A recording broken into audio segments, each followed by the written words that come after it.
ஆண்டவராகிய இயேசுவின் நாமத்திலே உங்களை வாழ்த்துகிறேன், வரவேற்கிறேன்.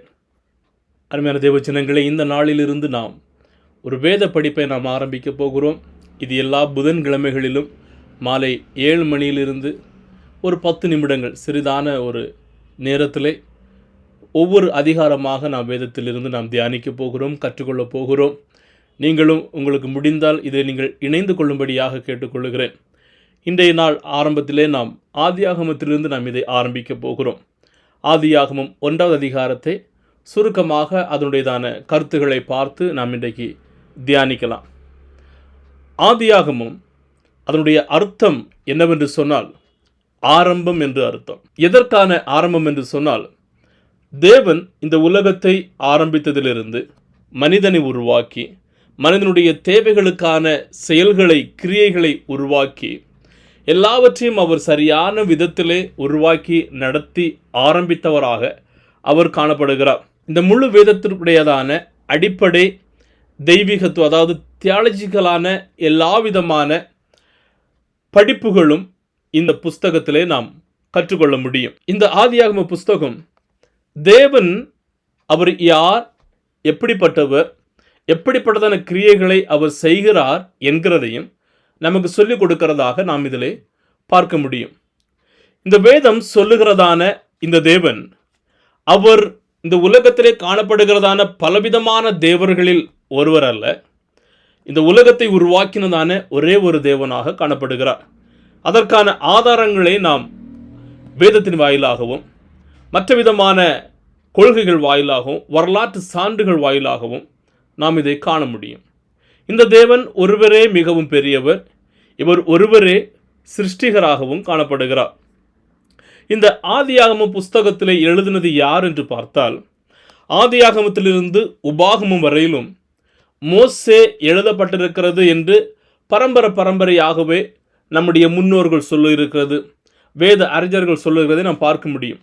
ஆனால் இன்னொரு கருத்து கூட அதிலே காணப்படுகிறது. மோசே மாத்திரம் எழுதியிருக்க முடியாது. மோசையோடு கூட இன்னும் ஒரு சில ஜனங்கள் இணைந்து இந்த 5 ஆகமங்களையும் எழுதியிருக்கக்கூடும். பஞ்சாகமங்கள் என்று சொல்லுகிறதான ஆதியாகமம் முதல் உபாகமம் வரையும் எழுதியிருக்கக்கூடும். அதற்கென்று சொல்லி அநேக விதமான சான்றுகளை நாம் இந்த பஞ்சாகமத்திலே பார்க்க முடியும். இது யாருக்கு எழுதியிருக்கிறது என்று சொன்னால், குறிப்பாக இஸ்ரவேல் ஜனங்கள் இந்த தேவன் யார், எப்படிப்பட்டவர், எப்படி இந்த உலகம் உருவானது என்கிறதை அவர்கள் புரிந்து கொள்ளும் வண்ணமாகவும் அவர்களுக்கு எடுத்துரைக்கிறதான ஒரு எழுத்து வடிவமான ஒரு உருவகம்தான் இந்த ஆதியாகமம் 1வது அதிகாரத்திலே நாம் தெளிவாக பார்க்க முடியும். இதனுடையதான முக்கியமான ஒரு கருப்பொருள் என்னவென்று சொன்னால், தேவனுடையதான படைப்பு, பாவத்தின் உருவெடுத்தல், தேவன் மறுபடியும் சிருஷ்டிக்கிறதான ஒரு அமைப்புகளை இதில் பார்க்க முடியும். தேவன் இந்த உலகத்தை படைத்து உலகத்தில் உள்ளதான எல்லா கிரியைகளையும் படைக்கிறார்.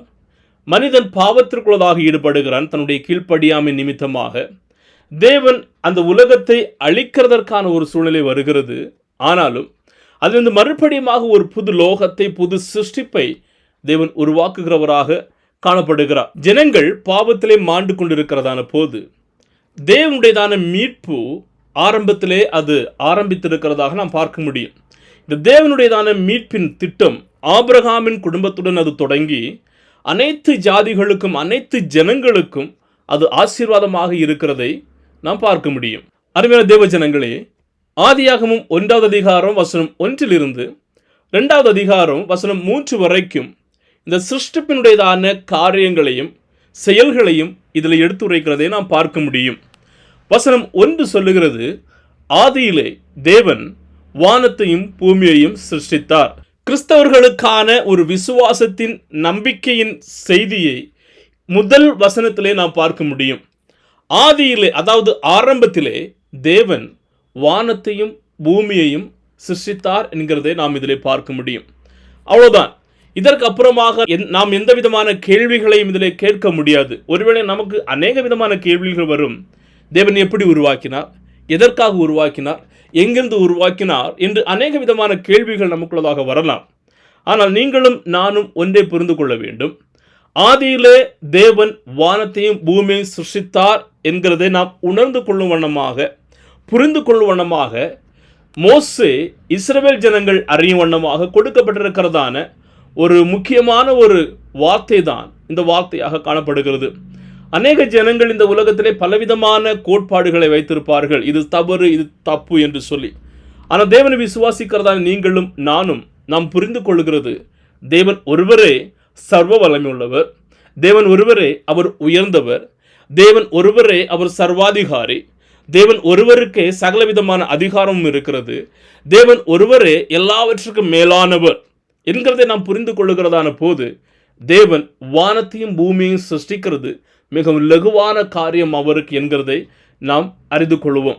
தேவன் இந்த உலகத்திலே கடந்து வந்திருக்கிறார், இந்த உலகத்திலே மனிதர்களை மீட்கும் வண்ணமாக கடந்து வந்திருக்கிறார் என்கிறதையும் நாம் அறிந்து கொள்ள முடியும். சங்கீதம் 19:1 சொல்லுகிறது, வானங்கள் தேவனுடைய மகிமையை வெளிப்படுத்துகிறது, ஆகாய விரிவு அவருடைய கரங்களின் கிரியையை அறிவிக்கிறது.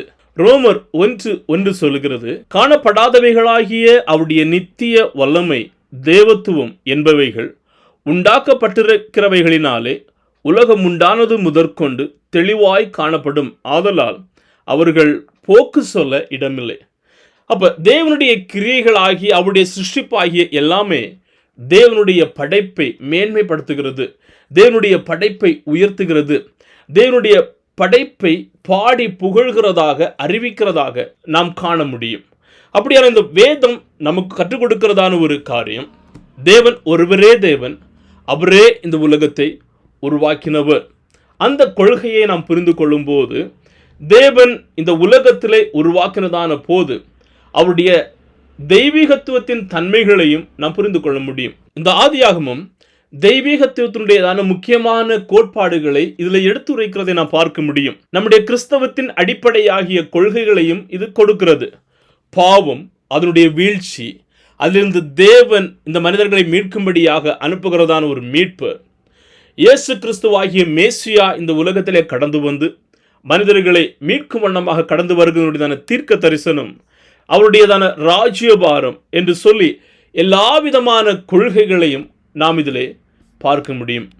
அப்படியானால் ஆதியிலே தேவன் வானத்தையும் பூமியையும் சிருஷ்டித்தார்.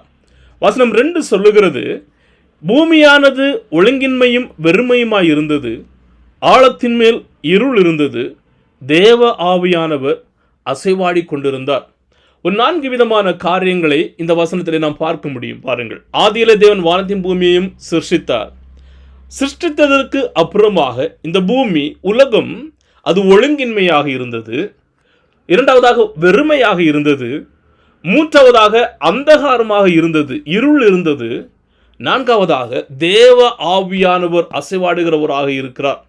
இந்த உலகத்திலே ஒன்றுமே இல்லாமல் சரியான ஒரு ஒழுங்கு இல்லாதபடிக்கு எல்லாம் அங்கும் இங்குமாக ஒரு ஆர்டர் இல்லாத நிலைமையில இருந்ததான இந்த உலகத்திலே அது வெறுமையாக இருந்தது, இருளாக இருந்தது. ஆனால் தேவ பிரசன்னம் மட்டும் அசைவாடி கொண்டிருந்ததாக இருக்கிறது. அருமையான தேவ ஜனங்களே, இந்த உலகத்தின் சிருஷ்டிப்பில் இருந்தே முத்திரியேக தெய்வீகத்துவத்தை நாம் பார்க்க முடியும். பிதா, குமார, பரிசுத்த ஆவியானுடையதான வெளிப்பாடுதலும் கிரியை நடப்பிக்கிறதிலும் அசைவாடுதலையும் நாம் பார்க்க முடியும். அப்படியானால் இந்த பரிசுத்த ஆவியானவர் ஆரம்பத்திலிருந்தே அசைவாடுகிறவராக காணப்படுகிறார். இந்த ஆவி என்கிறதான வார்த்தைக்கு ரூவாக் என்கிறதான ஒரு எபிரேய பதம் அதில் பயன்படுத்தப்பட்டிருக்கிறது. அதனுடைய அர்த்தம் ஆவி, சுவாசம் அல்லது காற்று என்று பொருள்படுகிறது. இந்த ஆவியானவரை தான் புதிய பாட்டிலே பெனுமா என்று கிரேக்க பதத்திலும் நியூமா என்று ஆங்கில பதத்திலும் சொல்லுகிறதை நாம் பார்க்க முடியும். இந்த ஆவியானவர் யோவான் 3:8 நம்மை புதுப்பிக்கிறதான ஆவியானவராகவும், லூக்கா 4:18 நம்மை வழிநடத்துகிறவராகவும், நமக்கு வல்லமை அளிக்கிறவராகவும், ரோமர் 8:11 நமக்கு ஜீவனை உருவாக்குகிறவராகவும், 1 கொரிந்தியர் 12:4-7 வரையிலும் ஒற்றுமையை கொண்டு வருகிறதான ஒரு ஆவியானவராகவும், அப்போஸ்தலர் 17:25 நம்முடைய ஜீவனை பாதுகாக்கிறதான ஒரு ஆவியானவராகவும் காணப்படுகிறதை நாம் இதிலே பார்க்க முடியும். அப்படியானால் இந்த ஆவியானவர் ஒன்றுமே இல்லாத நிலைமையிலிருந்து ஒரு ஜீவனையும் ஒரு உயிர்ப்பிப்பையும் ஒரு சிருஷ்டிப்பையும் கொண்டு வருகிறதாக நாம் இந்த வசனத்திலே பார்க்க முடியும். வசனம் 3 2வது அதிகாரம் வசனம் 3 வரையிலும் தேவனுடையதான படைப்புகளை பார்க்க முடியும். முதல் நாளிலே தேவன் வெளிச்சத்தை உருவாக்கினவராக காணப்படுகிறார். அவர் இருளிலிருந்து வெளிச்சத்தை பிரித்து வெளிச்சத்தை உருவாக்குகிறார். இயேசு சொல்லுகிறார், நானே உலகத்திற்கு ஒளியாக இருக்கிறேன் என்று சொல்லி. அப்போ இந்த உலகத்திற்கு வெளிச்சம் தேவைப்பட்டது, அதை தேவன் உருவாக்குகிறார். அந்த வெளிச்சத்திற்கு பகல் என்றும் இருளுக்கு இரவு என்றும் தேவன் பெயரிடுகிறார். 2வது நாளிலே தேவன் ஆகாய விரிவை அவர் உருவாக்குகிறவராக காணப்படுகிறார். தண்ணீரிலிருந்து ஆகாய விரிவை தனியாக பிரித்தெடுத்து அதை உருவாக்கி அதற்கு வானம் என்று பெயரிடுகிறவராக இருக்கிறார். 3வது நாளிலே வறண்ட நிலமும் செடிகளும் அவர் உருவாக்குகிறவராக காணப்படுகிறார். பூமியிலே செடிகள், கொடிகள், மரங்கள், சகலவிதமான புல் விளைவிக்கிறதான எல்லா விதமான காரியங்களையும் அவர் உருவாக்குகிறவராக காணப்படுகிறார். காய்ந்த நிலத்திற்கு அவர் பூமி என்றும் தண்ணீருக்கு அவர் கடல் என்றும் அவர் பெயரிடுகிறதை நாம் பார்க்க முடியும். 4வது நாளிலே சூரியன், சந்திரன், நட்சத்திரங்களை அவர் உருவாக்குகிறார். அதாவது வானத்திலே ஆகாய விரிவிலே காணப்படுகிறதான சகலவிதமான சூரியன், சந்திரன், நட்சத்திரங்கள் என்று சொல்லி ஒளி கொடுக்கக்கூடியதான எல்லா விதமான ஒளி சுடர்களையும் அவர் உருவாக்குகிறவராக காணப்படுகிறார். 5ஆம் நாளிலே நாம் பார்க்கிறதற்கு அழகாக தோன்றுகிறதான சகலவிதமான மீன்கள், துள்ளி குதித்து ஆடுகிறதான திமின்களும் பலவிதமான மீன்களையும், பறக்கிறதான பலவிதமான பறவைகள், ஆகாயத்திலே காணப்படுகிற எல்லா விதமான பறவைகளையும் என்று சொல்லி தேவன் சகலவற்றையும் அவர் உருவாக்குகிறவராக இருக்கிறார். 6வது நாளிலே மிருகங்களையும் விலங்குகளையும் மனிதனையும் அவர் உருவாக்குகிறார். இந்த உலகத்தை நடமாடுகிறதான எல்லாவற்றையும் அவர் உருவாக்குகிறார். சகலவிதமான மிருகங்கள், சகலவிதமான ஊர்ந்து செல்லக்கூடியதான பிராணிகள் என்று சொல்லி எல்லாற்றையுமே உருவாக்கி மனிதனையும் அவர் உருவாக்குகிறவராக இருக்கிறார். ஆனால் ஒரு வித்தியாசத்தை இதிலே புரிந்து கொள்ள முடியும். தேவன் எல்லாவற்றையுமே தன்னுடைய வார்த்தையினாலே உருவாக்குகிறார். எல்லாவற்றையுமே உருவாக்கி நல்லது நல்லது என்று அவர் காண்கிறார். ஆனால் மனிதனை அவர் எப்படி உருவாக்குகிறார் என்று சொன்னால், தன்னுடைய வார்த்தையினாலே அப்படியே உருவாக்கவில்லை, தன்னுடைய சாயலாக மிகவும் அழகாக அவர் உருவாக்குகிறவராக இருக்கிறார். நீங்களும் நானும் புரிந்து கொள்ள வேண்டும், நாம் தேவனுடைய சாயலாக உருவாக்கப்பட்டிருக்கிறோம். தேவனுடைய சாயலாக நாம் வணையப்பட்டிருக்கிறோம். தேவனுடைய சாயலாக நாம் படைக்கப்பட்டிருக்கிறோம். ஏதோ ஒரு விலங்கை போல நம்மை படைக்கவில்லை, ஏதோ ஒரு விதமான பறவைகளைப் போல அவர் படைக்கவில்லை, ஏதோ ஒரு விதமான பிராணிகளைப் போல அவர் படைக்கவில்லை. அவருடைய சாயலாக அவர் நம்மை உருவாக்கி இருக்கிறார். அவருடைய சாயலாக நம்மை சிருஷ்டித்திருக்கிறார். அப்படியான நீங்களும் நானும் எவ்வளவு விசேஷித்தவர்கள் என்று பாருங்கள். மிகவும் அருமையானவர்கள். மிகவும் அருமையான முறையிலே தேவன் நம்மை உருவாக்கி இருக்கிறவராக இருக்கிறார். தேவன் இந்த உலகத்தை படைத்தார். உலகத்தில் உள்ளதான எல்லாவற்றையும் உருவாக்கினார். நம்மையும் தன்னுடைய சொந்த சாயலிலே அவர் உருவாக்கி இருக்கிறவராக காணப்படுகிறார். இப்படிப்பட்டதான தேவன் நம்மை உருவாக்கி இருக்கிறதான போது அந்த தேவனுக்கு நாம் எந்த அளவிற்கு நன்றி அறிதல் உள்ளவர்களாக காணப்படுகிறோம், எந்த அளவுக்கு நாம் அவரை உயர்த்துகிறவர்களாக காணப்படுகிறோம். 31வது வசனத்திலே பார்க்கும்போது தேவனுடைய படைப்புகள் எல்லாம் பூரணமாயிற்று, எல்லாமே மிகவும் நன்மையாக காணப்படுகிறது என்று சொல்லி 7ஆம் நாளிலே வசனம் 1 முதல் 3 வரையிலும் பார்க்கிறதான போது அவர் ஓய்ந்திருந்தவராக இருக்கிறார், ஓய்வெடுத்தவராக இருக்கிறார். இன்றைக்கு நாமும் இந்த ஓய்வு நாளை ஞாயிற்றுக்கிழமை என்று சொல்லி ஆண்டவரை ஆராதிக்கும்படியாக நாம் கடந்து வருகிறோம்.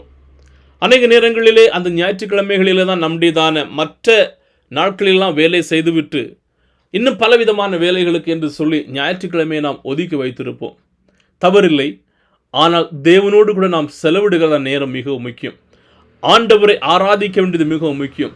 ஆலயத்திற்கு கடன் செல்ல வேண்டியது மிகவும் முக்கியம். சபை கூடி வருகிறதை நாம் ஒருபோதும் விட்டுவிடவே கூடாது. எனவே இந்த ஆதியாகமும் இந்த முழு வேதத்தினுடையதான ஒரு அடிப்படை சான்றாகவும் அடிப்படை கூற்றாகவும் இது காணப்படுகிறது.